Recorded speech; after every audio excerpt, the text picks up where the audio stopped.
Welcome back to another reading of Schooled. I'm glad that you guys are here today. If you have your book, grab it, open up to page 145. We're going to be listening to a bit from Cap today. Remember last time he ended up getting pummeled by the football team and the nurse was walking him out to the ambulance. So let's take a look and see what happens to him today. Capricorn Anderson, page 145, chapter 22. The back doors of the ambulance swung open, and there she was. She sat in a wheelchair that was anchored to the floor. She looked paler and thinner, but never better, not to me. I hugged her. "Rain, I missed you so much." She hugged me back, then pulled away and held me at arm's length. "I see that. Have you been in a fight?" I tried to stop one, I admitted.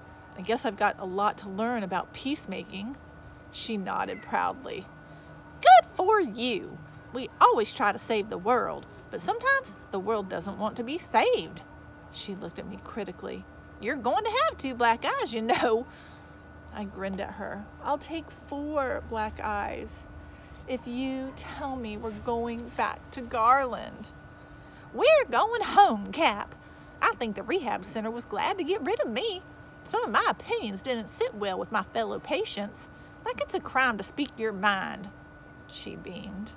"I insisted we come straight here to pick you up. I didn't want you to have to spend an extra minute in this awful place."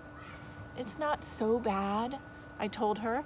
"Different, crazy, but there are good things about it too." "You're a kind soul," she praised me. "But it's all over now. We just have to stop at Flora Monday's and pick up your things." The EMS tech slammed the door and turned to Rain. "We've got to run the siren for a few seconds, or we're not allowed to pass the school buses. Nothing to worry about." The vehicle whooped and wailed off school property, then returned to making its silent way through traffic to the Donnellys. I ran into the house calling, "Mrs. Donnelly! Mrs. Donnelly!" I was anxious to share my good news with the lady who had been so nice to me. Sophie looked up from the depths of the Department of Motor Vehicles pamphlet entitled "Welcome New Driver."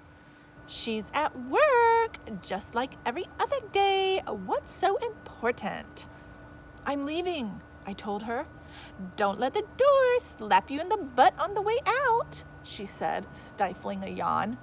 "When will you be back?" "Never," I replied. "Rain picked me up straight from the hospital. We're going home." She put down the manual. "No fooling." She peered out the kitchen window at the ambulance parked in the driveway. "Sweet ride. Your grandmother's in there?" I nodded. "She can't come in. She's still not getting around so well. Do you want to go out and meet her?" "That's okay," she said quickly. "My mother's been telling me Rain stories for years. I feel like I already know her." She took in my swollen face and blood-spattered tie-dye. "Whoa! You sure that ambulance isn't for you?" I was embarrassed. My nose started bleeding at school. "I'm fine." "You look like you killed and ate a wild boar," she commented mildly. "Come on, I'll help you get your stuff together." It took barely a few minutes to fill my duffel bag and erase the fact that I'd ever lived in this house. I'm not sure what made me ask if I could have the Claveridge yearbooks. All that was behind me now, but studying them had become almost like a hobby. "Knock yourself out," Sophie insisted. "You're doing us a favor by making that stuff disappear." I wrote a note to Mrs. Donnelly, thanking her for letting me stay there. I could have ended up in some kind of group home for all those weeks.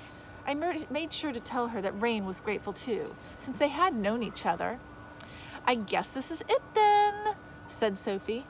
I paused at the TV, the only one I might ever get to watch trigonometry in tears on. I can't believe I'm never going to find out how Rashawn does in college. "Oh, he never makes it to college," she informed me. "He gets run over by a cement truck on the way to freshman orientation."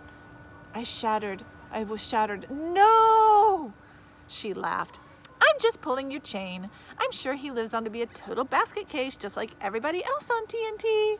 He doesn't exist, remember?" I'd say get a clue, but where you're going, you're probably better off without one. We exchanged a very awkward goodbye. I wished her luck with the driving test, and she told me to have a nice life. It gave me a special glow to note that she was wearing the bracelet she thought was a gift from her father. It was real, it was fun, but it wasn't real fun, she called as I headed down the front walk. It seemed fitting that the last thing she said to me was something I didn't understand. I got back into the ambulance and we drove off. I knew I'd never forget Sophie Donnelly. Next stop, Garland, Rain told me. I couldn't keep myself from grinning, which made my nose hurt. It was about an hour's drive. It would have taken even longer, but the driver used his siren to open up some snarled traffic. I could tell the instant we turned onto the dirt road that led to the community. I had memorized every pothole and rut in that driveway, and they were all precious to me. The fact of returning hadn't become real until that moment. The ambulance stopped and the attendants helped us out and up onto our own porch. The first thing I noticed was that the duct tape had come off my Foucault pendulum. The bowling ball weight had fallen, cracking the floorboards. I took in the sights and smells of the only home I'd ever known up until several weeks ago. It looked smaller than I remembered it and more used. The colors and textures seemed very bland compared to the warm and bright bricks and stuccos of the houses around sea average. I felt a pang of guilt for my disloyal thought. This was the greatest, most beloved spot on earth. If it looked a little run down, it was from all the weeks standing empty. Rain could always read my mind. The place is lonely. It missed us. Not half as much as I missed it. They're home, back on Garland Farm. Next up, when I see you next time, we'll be hearing a little bit from Mr. Kasigi. I think he's back from his conference. We'll have to see what happens. All right, you guys, take care. Have a great day. Miss you guys. Bye.